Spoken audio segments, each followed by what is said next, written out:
한국 전기차 시장의 게임 체인저가 되겠다는 이 야심찬 포부를 밝히면서 이 대대적 상륙 작전을 펼쳤던 중국 제1의 전기차 비아디의 한국 공수 계획이 좌초됐습니다.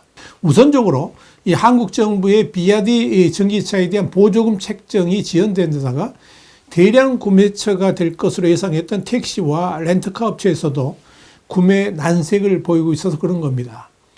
결국 비아디 신차 1000대가 아직도 평택항에서 출고도 못하고 쌓여져 있는데 여기에 대해서 Y타임스가 짚어봤습니다. 지금 시작합니다. 비아디 코리아는 애초 지난 1월 16일 한국 시장에서의 브랜드 출범 행사를 벌이면서 준중형 전기 스포츠 유틸리차 그러니까 SUV 아토3의 사전 계약을 호기롭게 시작을 했지만 보조금 미확정으로 출시가 지연되면서 아직까지 소비자들의 손에 차량 인도가 되지 않고 있습니다. 비아디 코리아는 이 아토3가 1월 10일 국내 전기차 출시를 위한 인증 절차 그러니까 산업통상자원부의 에너지 효율 인증, 국토교통부의 재원 통보, 환경부의 배출가스 소음 인증, 이걸 인증 절차라고 그러는데 이걸 모두 마무리하자 나흘 뒤에 열린 브랜드 출범 행사에서 아토3의 첫 출시를 공식화했습니다. 또 다음 달인 2월 중순에 인도를 해주겠다 이러면서 사전계약도 시작을 했습니다. 사전계약 일주일 만에 계약 대수가 1000대를 넘어섰다라고 밝혔습니다. 한마디로 한국 시장에서의 화려한 출발을 한 셈입니다. 그러나 이런 비아디의 출시 구상은 첫 단추부터 어그러졌습니다. 인증 절차 마무리만으로는 출시 요건이 모두 충족되지 않는다는 것은 기본 상식임에도 비아디 코리아는 전기차 출시를 위한 산업부의 이 환경 친화적 자동차 신고, 한국 환경공단의 보급평가, 그러니까 전기차 구매 보조금 확정 절차인데 이걸 완료하지도 않은 상태에서 그런 인증 작업이 쉽게 마무리될 것이라고 착각을 했던 겁니다. 가장 큰 문제는 비아디 코리아가 보조금 확정 절차를 위해서 필요한 기초 정보를 2월 28일 돼서야 환경부에 제출했다는 겁니다. 이와 관련해 비아디 코리아 관계자는 환경부의 무공해 누리집 사이트 아토3 정보 입력 완료 후에 보조금 산출 결과를 기다리고 있다면서 보조금 평가 및 환경 친화적 자동차 고시가 조속히 이루어질 수 있도록 해당 부처에 적극 협조하고 있다. 이렇게 설명했습니다. 그러나 이 비아디 코리아의 이런 해명은 한국 정부의 행정 절차를 지나치게 낙관했거나 무시한 측면이 없지 않아 보입니다. 원래 자동차 업계에서 기초 정보를 제출하면 그 이후 보통 한 달 정도가 지나야 보조금이 책정됩니다. 그렇다면 비아디의 아토3 보조금이 확정되는 것은 3월 말이나 4월 초가 돼야지 가능하다는 계산이 나옵니다. 그런데도 비아디 코리아는 지난 1월 16일 출시 당시 시에 2월 중순이면 차량이 인도될 수 있을 것이다 이렇게 공지한 겁니다. 이는 분명한 소비자 기만입니다. 현재 상황으로 보면 빨라야 4월 초순입니다.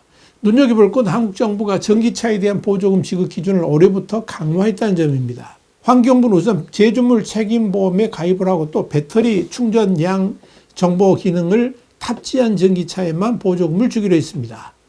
전기차 화재 등을 예방하기 위한 조치였습니다. 그런데 아토3는 보험 요건은 충족을 했지만 배터리 충전량 정보를 충전기에 전달하는 기능은 이미 평택항에 도착해 있는 신차들에게는 아직 반영하지를 못했습니다. 비아디 코리아는 이와 관련해서 환경부에 소프트웨어 업데이트를 통해서 1년 이내에 해당 기능을 탑재한다. 이런 확약서를 제출했다. 이렇게 밝혔지만 환경부 관계자는 비아디가 약속을 안 지킨다면 보조금 지급 대상에서 완전히 제외되는 것은 물론이고 제재의 대상이 될 수 있다고 말했습니다. 이럴 경우에는 비아디 코리아가 내세운 아토3의 2천만 원 후반대 가격은 불가능해집니다. 환경부가 꼼꼼하게 비아디의 약속 이행 여부를 챙기겠다고 한 것이어서 비아디는 부담을 가질 수밖에 없습니다. 비아디가 넘어야 할 산은 이것 말고 또 있습니다. 산업통상자원부는 환경친화적 자동차 개발 보급 촉진법에 따라서 취득세, 개별 소비세 감면 대상이 되는 전기차 차종을 한 달 간격으로 고시하도록 되어 있습니다. 그렇다면 아토3는 빨라야 3월 말이나 감면 대상 범주에 포함될 가능성이 있습니다. 결과적으로 그 이전에는 소비자들이 아토3에 대해서 지갑을 열지 않을 가능성이 매우 높습니다. 눈여겨볼 건 우리 정부의 이런 원칙적 대응이 비아디의 한국 시장 진출을 가로막는 장애물이 되고 있다는 점입니다. 물론 정부로서는 당연한 조치를 취하고 있는 것이고 아주 원칙적 대응을 하고 있지만 BYD가 한국 시장 진출을 너무 만만하게 보면서 한국 시장 장악이라는 허물을 너무 일찍 한 것이 아닌가 이렇게 판단됩니다. BYD 코리아가 현재 직면한 또 다른 문제점은 BYD의 주특기라고 할 수 있는 B2B, 그러니까 기업 간 거래가 꽉 막혀 있다는 점입니다.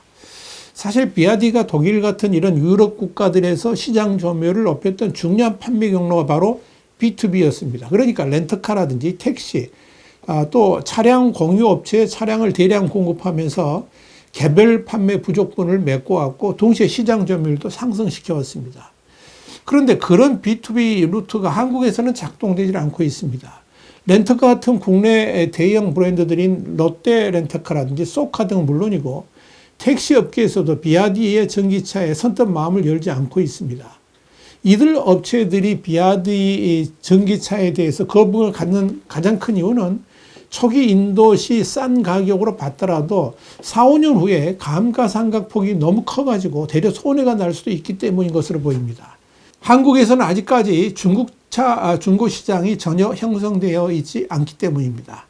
또 하나 BYD 전기차에 대한 정보 유출 우려도 아직 완전히 가시질 않았습니다. 이일 자동차기에 따르면 중국 지리자동차 계열의 전기차 브랜드인 지커는 다음 달 열리는 상하이 오토쇼에서 레벨 3 수준의 자율주행 기술을 공개합니다. 이 레벨 3는 인공지능, 그러니까 AI가 자동차 기능 대부분을 조작하는 단계인데 돌발 상황을 제외하고는 운전자는 운전대를 잡지 않아도 됩니다. 그런데 외장 센서, 그러니까 라이다 기반 중국 자율주행 기술은 저렴한 가격에 테슬라의 완전 주행 기술과 비교해도 결코 뒤지지 않는다, 이런 평가를 받지만 교통사고나 개인정보 유출 의혹으로부터 자유롭지 못한 모습입니다.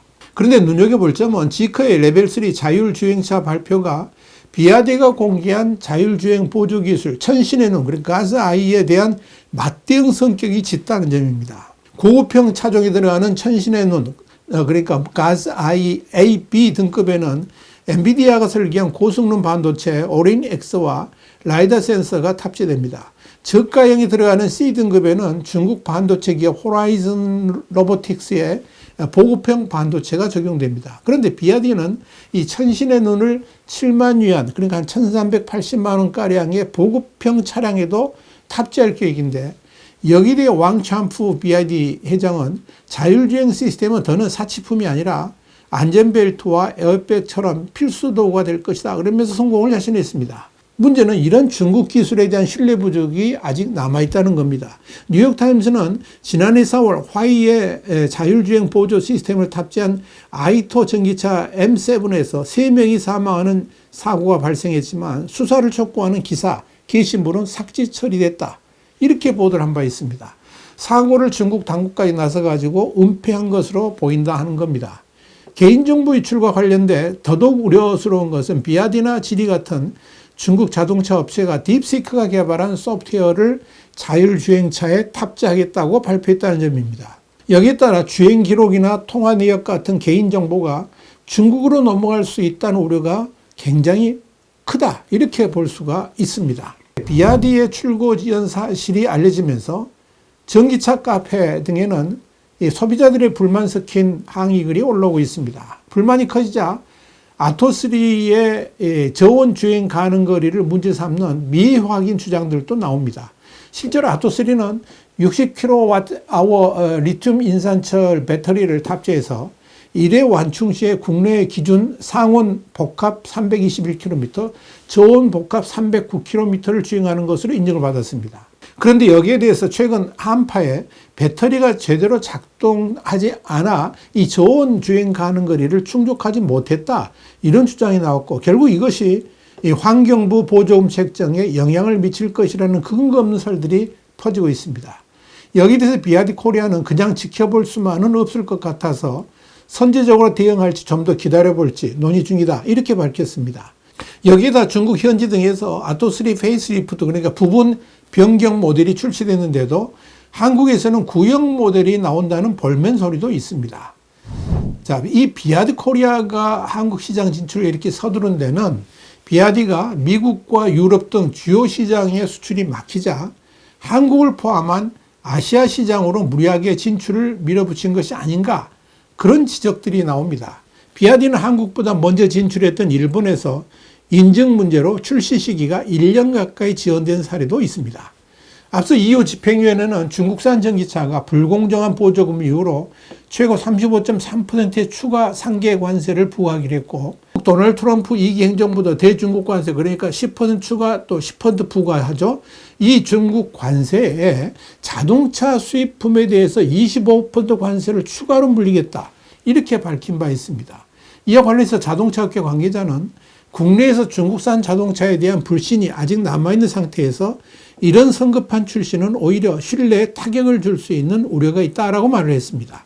한마디로 비아디가 한국 시장을 너무 만만하게 봤다가 큰 코를 닥치고 있는 것이 아닌가, 이렇게 보이는데, 이런 난관을 어떻게 타개할지 두고 볼 일입니다. YTN 국제정세 분석의 최국일이었습니다. 감사합니다.